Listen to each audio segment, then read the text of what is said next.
দর্শক, মাইলস্টোন স্কুলে আছেন আমাদের সহকর্মী সিরাত আল মুস্তাকিম নিশান। সরাসরি যুক্ত হচ্ছি তার সাথে। নিশান, মাইলস্টোন স্কুলের আজকের সর্বশেষ কি তথ্য রয়েছে আপনার কাছে, আমাদের জানাবেন।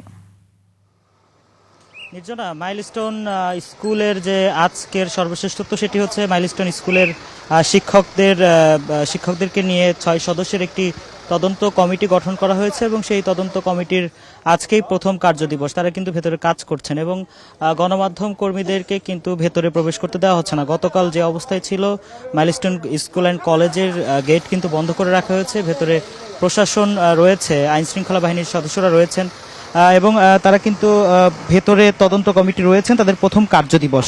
একটু জানিয়ে রাখি, এখানে আসার পরে ওই দিনের ঘটনার সাক্ষী কিছু শিক্ষার্থীদেরকে আমি পেয়েছিলাম। তাদের সাথে কথা বলে যা জানতে পেরেছি, তারা কিন্তু একটি মানসিক ট্রমার ভিতরে আছে।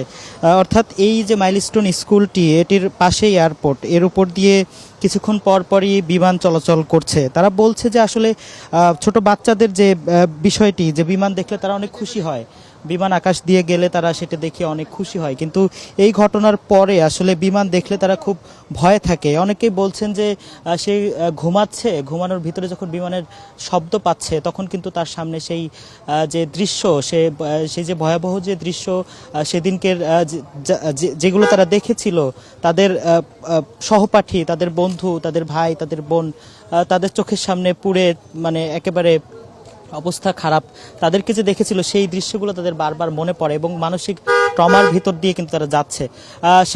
আগামী 27 তারিখে কিন্তু আমরা যতটুকু জেনেছি যে মাইলস্টোন স্কুলের শিক্ষা কার্যক্রম স্বল্প পরিসরে চালু হওয়ার কথা রয়েছে। তার আগে কিন্তু এভাবেই বন্ধ করে রাখা হবে এবং ভেতরে যে তদন্ত চলছে সেটি চলবে।